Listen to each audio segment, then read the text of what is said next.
সন্তান যখন জন্মগ্রহণ করবে তখন দায়িত্ব হলো সন্তানের ডানহানে আজান দেওয়া এবং বামহানে তাকবীর। জোরে বলুন, ডানহানে আজান এবং বামহানে কি তাকবীর। এখন যদি কোনো মানুষ সন্তানের ডানহানে আজান আর বামহানে তাকবীর না দিয়ে যদি উঠানে দাঁড়াইয়া আজান দেয় তাহলে হইবে? জি না। এখন আপনি প্রশ্ন করবেন যে বর্তমান যুগে তো বেশিরভাগ ডেলিভারি কোথায় হয়? মেডিকেল অথবা নার্সিং হোমে। সেখানে জন্মগ্রহণ করলে এখন আমি কি করব? আমার ভাইয়েরা, অনেক সন্তান ছেলে হোক মেয়ে হোক মেডিকেল কলেজে জন্মগ্রহণ করে। যদি মেডিকেল কলেজে জন্মগ্রহণ করে তখন যদি কোনো পুরুষ মানুষ না থাকে, নিশ্চয় মেয়ে মানুষ থাকবে। ওই মেয়ে মানুষ যদি বাচ্চার ডানখানে আজান এবং বামখানে যদি তাকবীর পড়ে তাহলে হয়ে যাবে, কোনো অসুবিধা নেই। বুঝতে পারতেছেন আপনি? এখন যদি অপেক্ষা করেন না আমার অমুক আসার পরে ডানখানে আজান এবং বামখানে তাকবীর পড়ব, না না, আপনি ডানখানে আজান এবং বামখানে তাকবীর পড়েন। যদি মেয়ে পবিত্র অবস্থায় থাকেন তাহলে আপনি ডানখানে আজান এবং বামখানে তাকবীর পড়তে পারবেন। মায়েরা তোমরা মনে রাখিও এবং আপনারাও মনে রাখবেন। মনে রাখবেন তো? জি। তারপরে আমার মায়েরা, সন্তানের মুখের মধ্যে আল্লাহর হাবিবের চরিত্র, সন্তানের মুখের মধ্যে সামান্য খাজুর চিবিয়ে সামান্য খাজুরের রস সন্তানের মুখের মধ্যে দিবে। এর অর্থ হলো আপনার সন্তান যখন কথাবার্তা করবে তখন সন্তানের কথাগুলা মিঠা মিঠা হইবে। বুঝতে পারতেছেন আপনি? জি। এর অর্থ কথা নাই 5 কেজি খাজুরা নিয়ে যদি খাওয়াও তো বিহুদি। আমি সামান্য খাজুর চিবিয়ে মুখে দিই। এর অর্থ কি? ভবিষ্যতে যখন কথাবার্তা করবে তখন তার কথাগুলা মিষ্টি মিষ্টি হইবে। আমরা দেশ এই সময় খাওয়ায় না। আমরা দেশ কোন সময় খাওয়ায় বলবো? বলবো? খারাপ পাইবেন না তো? এটা জুড়ে আওয়াজ দিলে খারাপ পাইবেন না তো? আর খারাপ যদি ফান আমার আসেও যায় না কোনো কিছু। আমরা দেশ বেশ করে মিঠে খাওয়ানো হয় কোন সময়? জামাত গেল কইনাকে আনতে, কইনাকে বাড়িতে আনার আগে দেখবেন কিছু মুরব্বী মায়েরা ভালোভাবে চিনি দিয়া দুধ দিয়া শরবত গুলিয়ে রাখেন। জানি না আপনাদের এই অঞ্চলে আছে কিনা। জি। আপনারা একটু সাহায্য করবেন আমি যদি ভুল বলি। আছে? এই কইনাটা ঘরের মধ্যে ঢুকার সঙ্গে সঙ্গে তার মুখের মধ্যে তাকে কি দেওয়া হয়? ওই শরবতটা দেওয়া হয়। হয় কিনা? তার অর্থ হইল এই যে মেঘরের মধ্যে আসছে মিঠা শরবত পান করানো হলো যাতে তার কথাগুলা মিঠা মিঠা হয়। এখন আপনারা বলুন তো, আমার উত্তর দিতে লাগবে না, আপনারা উত্তর দিবেন। যদি এই মেয়েটির জবান যদি খারাপ হয়, এই মেয়েটির যদি ভাষা খারাপ হয়, তাহলে 20 বছরের 23 বছরের 25 বছরের যে মেয়ে মূলেও যদি তার কথাবার্তা খারাপ হয় তাহলে স্বামীর বাড়িতে শরবত খাওয়াইলে কি তার কথাগুলা মিঠা মিঠা হইবে? মিঠা হইবে? কোন সময় খাওয়ানোর প্রয়োজন? উত্তর দেন না।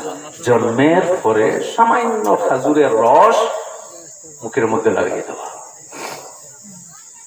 আরো কিছু কুসংস্কার আমাদের মধ্যে আছে বলবো। আরো কিছু কুসংস্কার আমাদের মধ্যে আছে।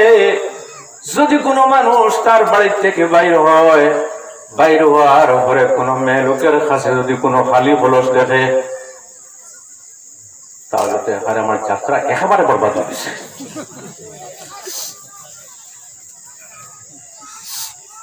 মানুষ মনে করে কিনা যে একটু আপনারা আওয়াজ দেবা,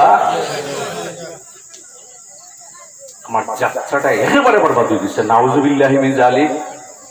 খালি খলস দেখলে যদি যাত্রা বরবাদ হয়ে যায় তাহলে এই যে খলসের দোকানে কত খলস রাখা আছে, আপনার যাত্রা তো আরো 3 ডবল খারাপ হইবার কথা। জি, এটা কিন্তু শরীয়তের মধ্যে কোনো এর উসুল নেই, শরীয়তের মধ্যে কোনো এর বিধান নেই। খালি গলস দেখলে যে আপনার যাত্রা খারাপ হবে এইভাবে কোনো কিছু নেই। তারপরে আর একটা আমাদের মধ্যে আছে, কোন বাড়ির মধ্যে দেখা যায় কোন মেয়ে লোকের বিবাহের আগে যদি সার তার হাতের মধ্যে যদি ছুড়ে দেওয়া হয় না, তাহলে অনেক মানুষ মনে করে বাইয়ের হায়াতটা কমে যাবে। জানি না এইদিকে নাই মনে হয়, আছে। আমার ভাইয়েরা চুড়ি ভিন্দা নিয়ে হায়াত কমায় এবং বাড়ানো হয়। আচ্ছা, যদি চুড়ি ভিন দিলে হায়াত যদি বাড়ে, তাহলে আমার মনে হয় এবারে এই কবজাটাকে লইয়া পরিবর্তন করি নাই, আর জীবনে মত আসবে না। এইভাবে কোনো কিছু নয় আমার ভাইরা। ইসলাম এমন একটি ধর্ম, কমপ্লিট কোড অফ লাইফ। ইসলাম হলো এমন একটি ধর্ম যে ধর্মের মধ্যে কোনো কুসংস্কার নেই। আবার আমার কিছু ড্রাইভার ভাইয়েরা আছেন, আপনারা খারাপ পাবেন না, এখানের মধ্যে অনেক ভাইয়েরা আছেন হয়তো অটো চালান, অনেক ড্রাইভার ভাইয়েরা আছেন হয়তো অটো চালান, বোলেরো চালান। আপনারা দেখবেন কোন সময় রাস্তায় যাইবার সময় যদি কোনো বিড়াল যদি ক্রস করে, তাহলে টাটা পড়ছে।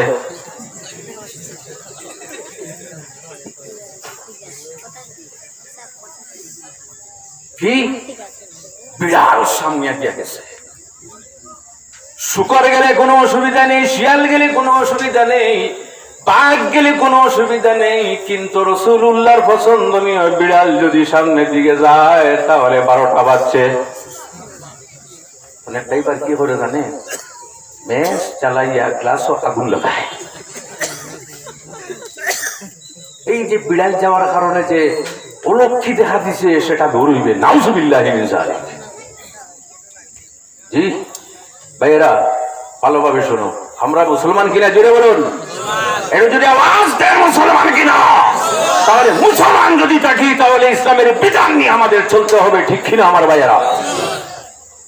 এটা হলো ইসলামের কোনো আবিষ্কার নয়, এটা হলো অন্যান্য শত্রু যারা আছে তাদের আবিষ্কার। তারপরে আমার ভাইয়েরা, আমি প্রথমে যখন নিজের গাড়ি ছিল না, তখন অনেক ড্রাইভারকে দেখতাম, বল 5 মিনিট করে। আমি বললাম, আরে ভাই কি হয়েছে? বলে বিড়াল বিড়াল বিড়াল গেছে। তাহলে কি হইল? বলি জি না হুজুর, এটা আমরা মশলা। আচ্ছা, মশলা কি বাইর করা যায়? জি, মশলা কি নিজে নিজে বাইর করা যায়? এটা যদি আওয়াজ দিবেন। মশলা কিন্তু নিজে নিজে কখনো বাইর করা যায় না। মশলার মূল হলো কোরআন এবং হাদিস। মূল কি? বিড়াল সম্বন্ধে রাসূলুল্লাহর কি চরিত্র! আল্লাহর হাবিব সাল্লাল্লাহু আলাইহি ওয়াসাল্লামের একজন সাহাবী ছিলেন, নাম আবু হুরায়রা। আসল নাম কিন্তু আব্দুর রহমান।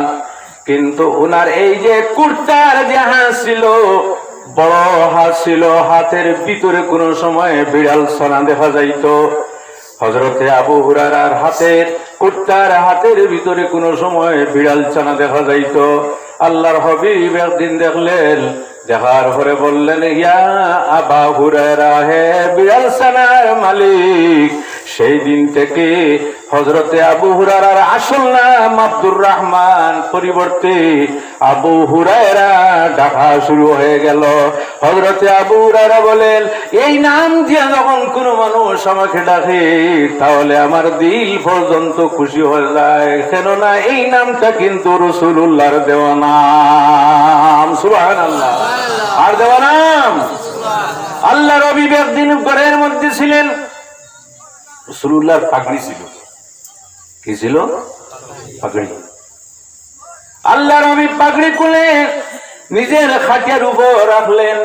আমার ভাইরা, আজকে আমাদের ঘরের মধ্যে লাইট আছে, আমাদের ঘরের মধ্যে সুন্দর সুন্দর পালং আছে, আমাদের ঘরের মধ্যে বিভিন্ন ধরনের জিনিস আছে, কিন্তু রাসূলুল্লাহর ঘর এমন ঘর ছিল যে ঘরের মধ্যে অনেক সময় বাতি পর্যন্ত থাকতো না। আল্লাহর হাবিব একদিন ঘরের মধ্যে প্রবেশ করতেছেন। হযরতে আয়েশা সিদ্দিকা প্রয়োজনে রাত্রে কাপড় চিলাই করতেছিলেন। আল্লাহর হাবিব দরজার সম্মুখে যখন আসলেন, তখন হযরতে আয়েশার হাত থেকে সুইটা মাটিতে পড়ে গেল। যখন মাটিতে পড়ে গেল, হযরতে আয়েশা নিজের হাত দিয়ে মাটি থেকে সুই তালাশ করতেছেন। আল্লাহর হাবিব সাল্লাল্লাহু আলাইহি ওয়াসাল্লাম যখন দেখলেন হযরতে আয়েশা সুই তালাশ করতেছেন, রাসূলুল্লাহ হাসলেন। আর হাসার সঙ্গে সঙ্গে দান মোবারক থেকে যে আলো বাইর হয়ে এলো, সেই আলোর মধ্যে হযরতে আয়েশা সুই খুঁজাইয়া পাইলেন। এজন্য আলা হযরত বলেন, সুজনে গুমশুদা মিলতি হ্যায় তবসুম সে তেরে, ও তবসুম কি আদত পে লাখো সালাম। আল্লাহুম্মা সাল্লি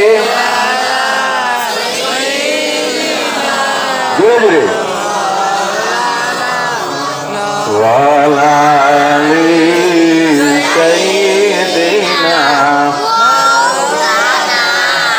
মুহাম্মাদ। আল্লাহুম্মা সাল্লি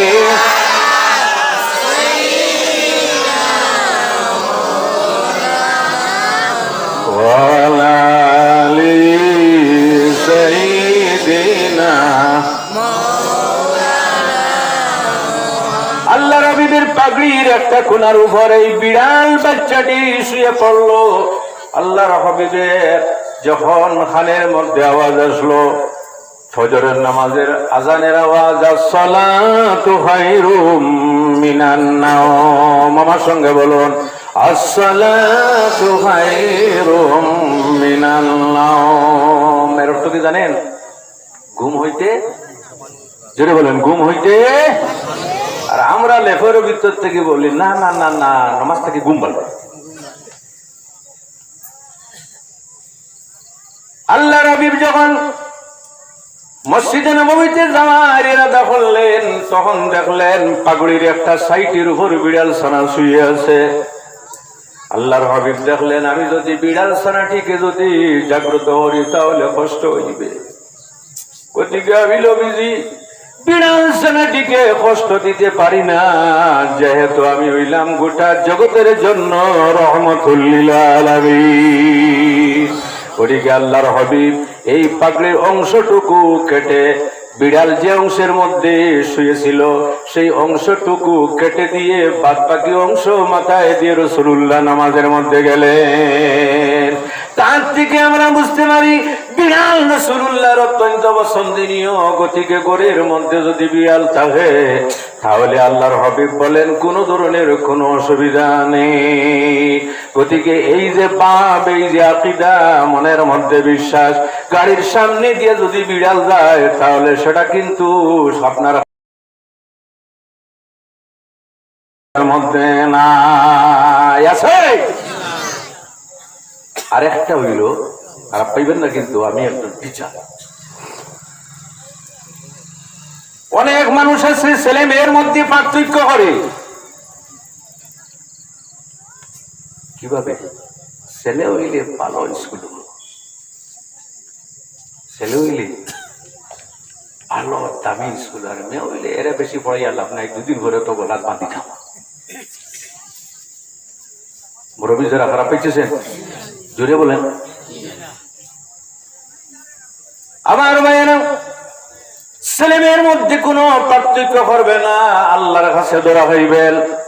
যেভাবে ছেলেকে শিক্ষার অধিকারটা দেওয়া মা বাবার জন্য জরুরি, এইভাবে মেয়েকে শিক্ষার অধিকারটা দেওয়া হলো মা বাবার জন্য জরুরি। এজন্য আমার ভাইয়েরা, আপনি মনে করবেন না ছেলে হইলে যে আপনি জান্নাতে যাবেন আর মেয়ে হইলে দুজনে যাবেন, এইভাবে কোনো কথা নেই। আল্লাহর হাবিব বলেন, যদি কোনো মানুষের ঘরের মধ্যে 3টা মেয়ে সন্তান থাকে আল্লাহ নবী সাল্লাল্লাহু আলাইহি ওয়াসাল্লাম হযরত আয়েশা সিদ্দিকার সঙ্গে আলোচনা করতেছেন, হে আয়েশা, যদি কোন ঘরের মধ্যে 4টা অথবা 3টা মেয়ে সন্তান থাকে আর মা বাবা যদি উপযুক্ত শিক্ষা দিয়ে উপযুক্ত স্থান পর্যন্ত উপযুক্ত সময় যদি পৌঁছাই দিতে পারে, তাহলে সেই মা বাবা এবং দুজখের মধ্যে এই সন্তান তার আড়াল হয়ে যাবে। সুবহানাল্লাহ। তাহলে বোঝা গেল শিক্ষা গ্রহণের অধিকার যেভাবে ছেলের আছে এইভাবে, জোরে বলেন এইভাবে। এই জন্য আমার মায়া, আমার অ্যাসেসমেন্ট, আমার একটা হিসাব মতে আমি দেখলাম পৃথিবীর মধ্যে বর্তমানে মেয়ে সন্তান যারা, তারা কিন্তু বেশি বেশি পড়াশোনা করে। আর ছেলে যে আছে, যদি ঘর থাকি, যদি ডেইলি রাত্রে বাইর হয়, তাহলে বাউটা ছাড়া কোনো কিছু হবে না।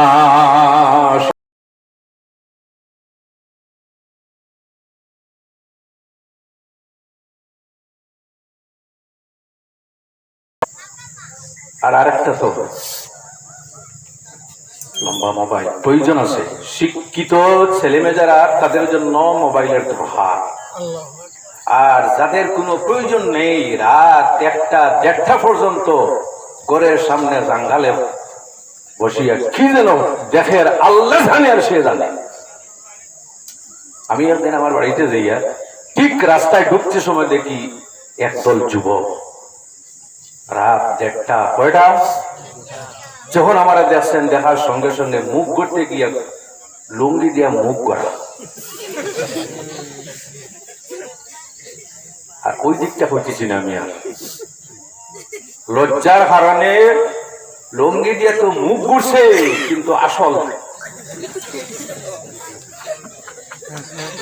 খারাপ লাগে।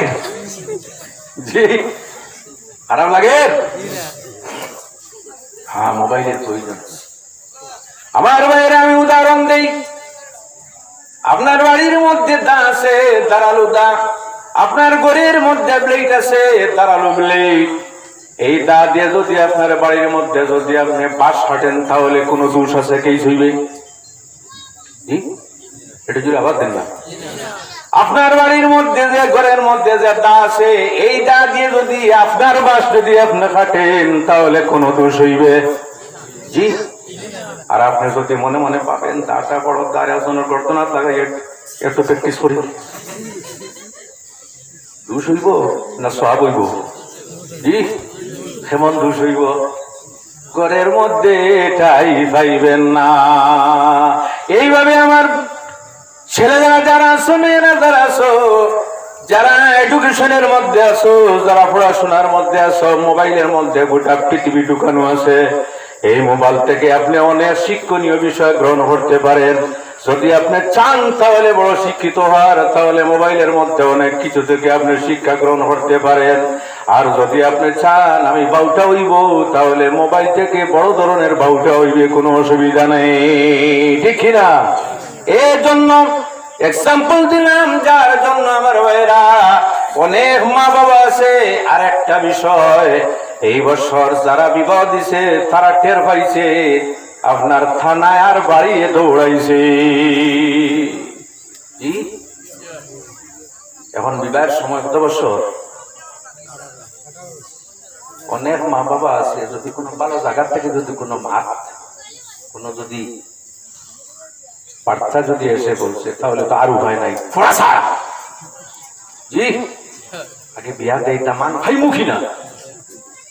বিয়া দেওয়ার পরে তো এখন দেখা যায় বিয়া ঠিক দামান আসতো, কিন্তু যেই শুনছে অমুক জায়গা থেকে মা বাপ এবং ছেলেকে করে নিয়েছে, তখন দামান আর আপনার হুনার বাড়িতে আয় নাই।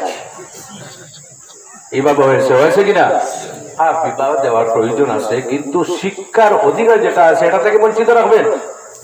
জি, জুড়ে বলেন, শিক্ষার অধিকার থেকে বঞ্চিত রাখবেন কখনো না। আমার ভাইয়েরা, ছেলে মেয়ে যারা আছে তাদের মধ্যে কোনো সময় পার্থক্য করবেন না।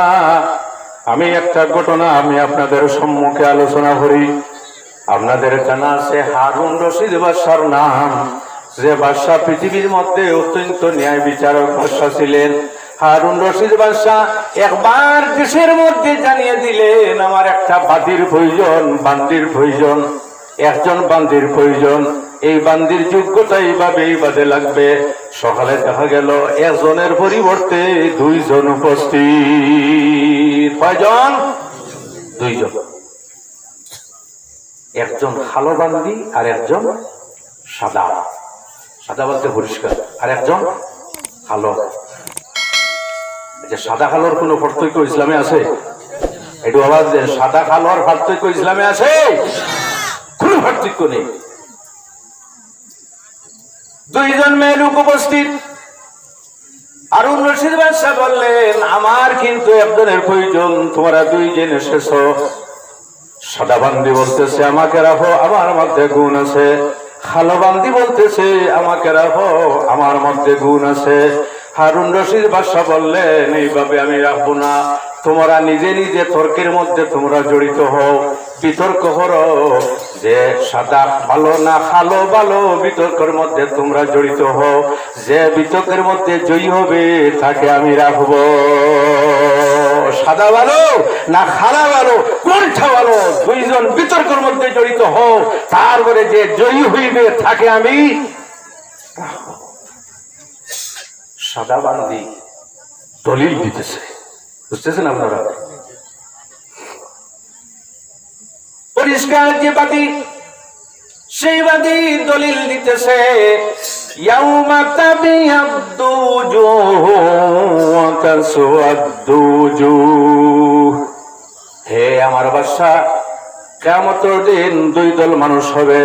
যারা জান্নাতি তাদের মুখমণ্ডল কিন্তু সুন্দর হইবে, আর যারা দুজকি তাদের মুখমণ্ডল কিন্তু ভালো হইবে। গতিকে জান্নাতি মানুষ ভালো, তাদের মুখমণ্ডল সাদা।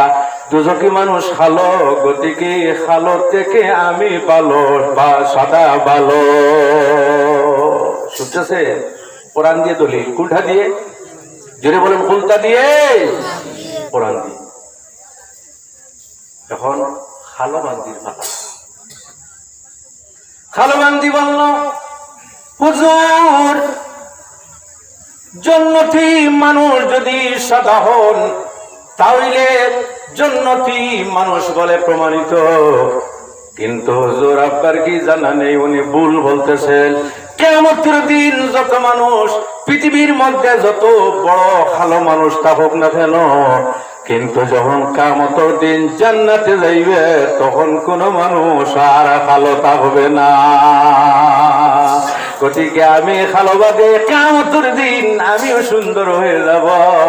গতিকে আমি ভালো, গতিকে আমাকে রাখো। সালেন্ডার রেখে ঘরে জি দশন, কিন্তু প্রতিযোগিতে টিকে আছে। আবার সাদা বান্দির ভালা দেও দলিল। সাদা বান্দি বলল, হুজুর, দুনিয়ার মধ্যে দেখা গেছে এই যে আসমান যেটা আছে সেটা কিন্তু বেশিরভাগ আসমানের অঞ্চল বেশিরভাগ হলো সাদা, আর সাদা ভালো। গতিকে আমি সাদা, আমি ভালো, আমাকে রাখো। তখন বাদশা বলল, হে কালো বান্দি, তোমার পালা, এবার তুমি কিন্তু জবাব দিতে লাগবে। কালো বান্দি বলল, হুজুর, আসমান যদি সাদা হয় ভালোর প্রমাণ হয় না। আমি আপনাকে দলিল দেই, আল্লাহর যে গড় সেই গড়টি সাদা না ভালো। উত্তর দেন। আল্লাহর গড় দেখেন নাই কোনদিন? যারা সরাসরি দেখেছেন তাদের কথা তো বলছি না, আপনারা যারা সরাসরি দেখেন নাই, ফটো দেখেন নাই, আল্লাহর ঘর নীল না লাল? যে এটা যদি আওয়াজ দেন, নীল না লাল? আলহামদুলিল্লাহ। আল্লাহর ঘর কালো। সেই কালো বান্দি বলতেছে, হুজুর, আল্লাহর ঘর কালো, যে ঘরের দিকে যদি কোনো মানুষ একটা বার চায় তাহলে 20টা রহমত আল্লাহ তাকে দান করে। সবে বলো আলহামদুলিল্লাহ। গতিকে আল্লাহর ঘর কালো, আমি কালো, আমাকে রাখো। হেওয়ার একজন অন্যজনকে ডিফিট দিতে পারছে না, ঠিক কিনা? আবার সাদা বান্দি বলল, হুজুর, এই যে কোরআন শরীফ, এই কোরআন শরীফের পাতা যদি হরফ যদি আপনি বাইর করো, তাহলে কোরআন শরীফের হরফ কিন্তু সাদা। হরফ বুঝেন তো? কোরআন শরীফের পাতা কিন্তু সাদা। গতিকে কোরআন শরীফের পাতা সাদা, আমি সাদা, আমাকে রাখো। খালো বান্দি বলল, হুজুর কোরআন শরীফের পাতা যদি সাদা হয়, কিন্তু কোরআন শরীফের লেখা যেটা আছে, যেটা মানুষ পড়ে, সেটা কিন্তু সাদা নয়, সেটা কালো। সুবহানাল্লাহ, জুড়ে বলেন না। আবার সাদা বান্দি দলিল দিল, হুজুর মানুষের চোখের দিকে তাকান, মানুষের চোখের চতুর্দিকটা সাদা, দেখতে কতই না সুন্দর, কতই না ভালো। খালোবান্দি বলল, হুজুর মানুষের চোখের চতুর্দিকটা যদি সাদা হয় কোনো অসুবিধা নেই, কিন্তু যে অংশ দিয়ে মানুষ দেখে সেটা কিন্তু সাদা নয়, সেটা হলো কালো। গতিকে কালো দিয়ে দেখা যায়, কালো ভালো, আমি ভালো, আমাকে রাখো। সুবহানাল্লাহ, জুড়ে বলেন। কি দলিল? জি, হারুন রশিদ বাদশাহ এরপরে দেখলেন কেউ তো আর হার মানতে রাজি নয়, আমি 2 জনকে বাদী হিসাবে আমি গ্রহণ করে নিলাম। সবে বলেন সুবহানাল্লাহ। এজন্য আমার ভাইয়েরা, আপনার ছেলে মেয়ে যারা আছে তাদেরকে ইসলামিয়াতের শিক্ষা প্রথমে দিতে লাগবে। সেই ইসলামিয়াতের শিক্ষার মধ্যে একটা শিক্ষা হলো, যখন 7 বছরের বয়সে বুঝবে, তখন তাকে নামাজের নির্দেশ দিতে লাগবে। কি দিতে লাগবে? এটা যদি আওয়াজ দেন, কি দিতে লাগবে? নামাজের নির্দেশ দিতে লাগবে। বাবা যদি নামাজ পড়েন না, মা যদি নামাজ পড়েন না, তাহলে নামাজের নির্দেশটা কিভাবে আপনি দিবেন? গতিকে সর্বপ্রথমে মা বাবার নামাজ পড়তে লাগবে। আমার ভাইরা, নিজের সন্তানাদিকে নামাজ পড়াইতে কৌশল অবলম্বন করতে পারেন, কোনো অসুবিধা নেই। একজন ওলিউল্লাহর ঘটনা আমি আপনাদের সম্মুখে আলোচনা করি, হয়তো কোনোদিন বলেছি, আজকেও বলতেছি। সেই ওলিউল্লাহর নাম হলো হযরত ফরিদউদ্দিন গঞ্জে শকর রহমাতুল্লাহি তাআলা আলাইহি। কি নাম? ফরিদউদ্দিন। জোরে বলেন, ফরিদউদ্দিন গঞ্জে শকর রহমাতুল্লাহি তাআলা আলাইহি। বর্তমানে উনার রওজা হলো পাকিস্তানে। উনি হলেন হযরত মঈনুদ্দিন চিশতি রহমাতুল্লাহি তাআলা আলাইহির বিশেষ শাগির্দ।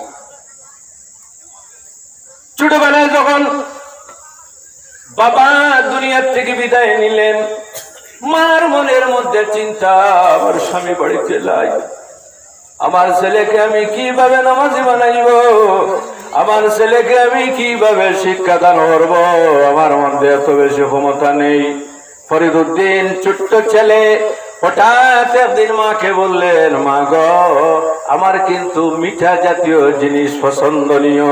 মা বললেন, বাবা তোমার যদি মিঠা জাতীয় জিনিস ভালো লাগে, তুমি যদি মনে করো আল্লাহ তোমাকে মিষ্টি দিবেন, তাহলে তুমি কি পছন্দ করো?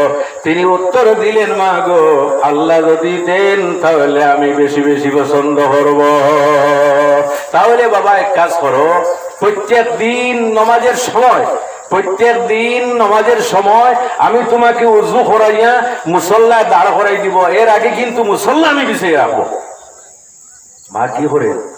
ফরিদউদ্দিন গঞ্জে শকর উযু করার আগে মা চিনির পুড়িয়া মুসল্লার নিচে রেখে দেন। কোনটা নিচে? মুসল্লা, বুঝেন তো? জায়নামাজ কোনটা?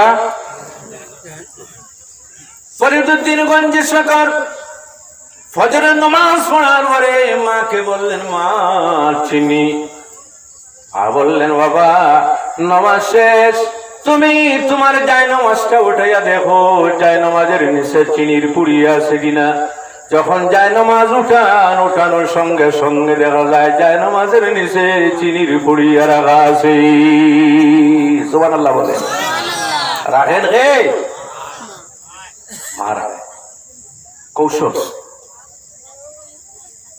এইভাবে নামাজ পড়তে পড়তে মা বলেন, নামাজ পড়ো, মুসল্লা উঠাও, শ্রী ভাইবে, নামাজ পড়ো, মুসল্লা উঠাও, শ্রী ভাইবে। এইভাবে ফরিদউদ্দিন গঞ্জে শকর কিছু বড় হয়ে গেলেন। বড় হয়ে ওযু করে নিজে নিজে ঘরের মধ্যে আসলেন। ঘরের মধ্যে আসার পরে মা মুসল্লার নিচে চিনি রাখার সুযোগ পাইলেন না। ফরিদউদ্দিনগঞ্জে শকর মাগরিবের নামাজের জন্য মুসল্লায় বসে গেলেন। মার অন্তরের মধ্যে বড় ডর, আজকে আমি আমার ছেলের জায়নামাজের নিচে কিন্তু আজকে চিনির পুড়িয়াটা আমি রাখতে পারলাম না। আজ যখন আমার ছেলে নামাজ পড়িয়া চিনির মুসল্লা পাইবে না, তখন আল্লাহর উপর থেকে তার ভরসাটা উঠে যাইবে। গতিকে মার বড় জবর চিন্তা ঢুকলে এখন কি হইবে। শেষে মেশে হযরত ফরিদউদ্দিনগঞ্জে শকর রহমতুল্লাহি তাআলা আলাইহি নামাজ পড়তেছেন, আর মা পিছনে দোয়া করতেছেন, যায় আল্লাহ আমার ছেলেকে আমি আপনার ইবাদতের চৌকাঠের মধ্যে আমি খাড়া করে দিয়েছি, বাকি আয় আল্লাহ আপনি মওলা আমাকে কোনো সময় লজ্জিত করিও না। খার দোয়া, যেটা বলুন খার দোয়া, মার দোয়া। মার ডর, হায় হায় যদি চিনির পুরিয়া পায় না তো আজকে আল্লাহর উপর থেকে বড় সরে যাবে, ঠিক কিনা? নামাজ পড়লেন, তিনিও বুঝতে পারতেছেন আজকে চিনির পুরিয়া বোধহয় আমি পাইব না। তিনি বুঝতেছেন আজকে আমি নামাজ পড়ার পরে মুসল্লা নিচে চিনি কি আমি পাইব। ফরিদউদ্দিনগঞ্জে শকর নামাজ পড়লেন। নামাজ পড়ার পরে মাকে বললেন, মা গো আমি মুসল্লাকে উঠাইব। মা বললেন, বাবা তুমি আল্লাহর নামে মুসল্লা উঠাও। যখন আল্লাহর নামে মুসল্লা উঠাইলেন, আগে চিনির পুড়িয়ে রাখা হতো, এখন দেখা যায় মুসল্লার নিচে আল্লাহ চিনির খৈনি তৈরি করে দিয়েছে। সুবহানাল্লাহ, নারায়ে তাকবীর, নারায়ে রিসালাত। আর ক্ষমতা আছে, কৌশল অবলম্বন করতে লাগবে। আপনি নিজে যদি নামাজ পড়েন না, তাহলে সন্তানকে কি উপদেশ দিবেন নামাজ পড়? সে যদি বলে তুমি বে নামাজে, আমি কি নামাজি পড়বো? এজন্য আমার ভাইয়া কোন সময় ছেলে মেয়ের মধ্যে পার্থক্য করবেন না, যতটুকু সম্ভব শিক্ষা দান করবেন। ইসলামিয়াতের শিক্ষার সাথে সাথে জেনারেল শিক্ষা কিন্তু বর্তমান যুগে কিন্তু ওয়াজিব হয়ে গেছে। যদি জেনারেল শিক্ষা না থাকে, তাহলে আপনার ছেলে হোক মেয়ে হোক তার জীবন অন্ধকার হইবে। আগে তো মাদ্রাসা ছিল, জি আগে সিনিয়র মাদ্রাসা ছিল, এখন তো সরকারি গুলা উঠাইয়া দিয়েছে। এখন কি হাই স্কুল, এখন কি আছে জোরে বলে কি আছে? হাই স্কুলে একটা সাবজেক্ট আছে, এই সাবজেক্টে পড়ানো হয়, বাদ বাকি ফুল সাবজেক্ট গুলা আরবি সরকার উঠিয়ে দিয়েছে। তথাপি আপনি যদি চান আপনার ছেলে মেয়েকে আলিম বানাইতে, তাহলে এরও সুযোগ আছে, কোনো অসুবিধা নেই। বলতেছিলাম আমার বাবা, আপনার ছেলে হোক মেয়ে হোক, কোন সময় আপনি তাদের মধ্যে কোনো বেশম করবেন না। ছেলেও যদি আপনার দোয়া করে, আপনার জন্য আল্লাহর দরবারে দোয়া কবুল হইবে, আর মেয়েও যদি দোয়া করে আল্লাহর দরবারে তার দোয়া কবুল হইবে। কিন্তু অনেক সময় আমার অভিজ্ঞতা থেকে আমি বলতেছি, অনেক সময় ছেলে বিবাহ করার পরে মা বাবার কাছ থেকে কিন্তু আলাদা হয়ে যায়, কিন্তু মেয়ে যদি স্বামীর বাড়িতে থাকে তবুও কিন্তু মা বাবাকে কোনো সময় ভুলে না, বলে রেয়ার ঘটনা হয়তো কোনো মেয়ে হয়তো কোনো দুর্ঘটনা ঘটতে পারে, রেয়ার, সেদিকে আমি বলতেছি। কিছু দায় মা বাবারও আছে, আছে কিনা? এজন্য আমার ভাইয়েরা, যখন কোন ঘরের মধ্যে মেয়ে সন্তানের জন্ম হয়, তখন অনেক মা বাবা আছেন তাদের মুখটা কিন্তু ভালো হয়ে যায়। আমার ইচ্ছা ছিল ছেলে জন্ম লওয়ার জন্ম হয়েছে কে মেয়ে। আমার ভাইরা, এইভাবে যদি মুখ খালো করু তাহলে আল্লাহর নাশুকরি হবে। আপনার ঘরের মধ্যে মেয়ে সন্তানের জন্ম হয়েছে, ছেলে দেওয়া খার ঘাস, যেটা বলুন ছেলে দেওয়া খার ঘাস, মেয়ে দেওয়া খার ঘাস। জবরদস্তি কোনো মানুষ ছেলে সন্তান জন্ম দিতে পারবে না। ছেলে দেওয়া আল্লাহর হাজ, মেয়ে দেওয়া আল্লাহর হাজ। একজন মেয়ে যদি ঘরের মধ্যে জন্মগ্রহণ করে, তখন দুইজন ফেরেশতা সেই ঘরের জন্য এবং ঘরবাসীর জন্য দোয়া করে। কার জন্মে? মেয়ের জন্মে, বলবেন আর মেয়ের জন্মে। ছেলে যদি জন্মগ্রহণ করে, তাহলে এইভাবে কোনো ফ্যাসিলিটি কিন্তু নাই। আমার ভাইয়ের আর একটা প্রশ্নের উত্তর আমি আপনাদেরকে দিয়া দেই। অনেক সময় মানুষ ইসলামের সংবিধান নিয়ে আলোচনা করে, ছেলে যদি হয় তাহলে সম্পদের 2 অংশ পায়, আর মেয়ে যদি হয় তাহলে সম্পদের 1 অংশ। আপনারা বুঝবেন, কিন্তু অনেক মানুষ বলে এই জায়গায় তো ইসলামে আমরা মারি লিছি। জি, ছেলে হইলে হয় অংশ, 2 অংশ, একটু জোরে আওয়াজ দেয়। মেয়ের ডবল অংশ খেয়ে পায়, ছেলে পায়, আর মেয়ে 1 অংশ পায়। অনেক মানুষের মন্তব্য করে এই জায়গায় ইসলামে মুসলমানের উপর জুলুম করছে। নাউজুবিল্লাহি মিন যালিক পড়ুন, জোরে বলুন নাউজুবিল্লাহি মিন যালিক। আমি হিসাব দিব বোঝার জন্য। আচ্ছা, হিসাব দেই। 3 লাখ টাকা বাবা রেখে গেছে। কয় লাখ? এই 3 লাখের মধ্যে 1 ছেলে 1 মেয়ে মনে করুন। এই 3 লাখের মধ্যে 2 লাখ আর 1 লাখ মেয়ের। ভালোভাবে আমাকে উত্তর দেবেন। ছেলের যে 2 লাখ, এই 2 লাখের মধ্যে কিন্তু বোন যেটা আছে সেটার খরপুষের দায়িত্ব কিন্তু বাইরের আছে। বোন যেটা আছে সেটাকে খাওয়াইতে লাগবে, সেটাকে পরিধান করাইতে লাগবে, তার খরচ বহন করতে লাগবে। কোনটা থেকে? ছেলের এই 2 লাখ থেকে। কোনটা থেকে? মনে করুন 2 লাখ টাকা ছিল, এই ভাই 2 লাখ থেকে খরচ করা আরম্ভ করলো। খরচ করতে করতে দেখা গেল বিবাহের বয়স পর্যন্ত পৌঁছাইল। বিবাহের বয়স পর্যন্ত পৌঁছানোর উপরে দেখা গেল 1.5 লাখ রয়ে গেছে। কত রয়েছে? কিন্তু মেয়ের যে 1 লাখ কমছে। জি, 1 লাখ লাগাই আছে। বিবাহের সময় আসলো। এই বিবাহের সময় কিন্তু ভাই ব্যবস্থা করতে লাগবে মেয়ের বিবাহের জন্য। যদি অন্য কোনো কিছু থাকে না তাহলে ব্যবস্থা করবে ভাই। কত আছে? 1.5 লাখ। কত রয়েছে? 1.5 লাখের মধ্যে থেকে ফর এক্সাম্পল বোনের বিবাহের জন্য 50,000 খরচ করে ফেলেছে। কত রয়ে গেছে? 1 লাখ। আপনারা বুঝতেছেন তো? কিন্তু বোনের 1 লাখ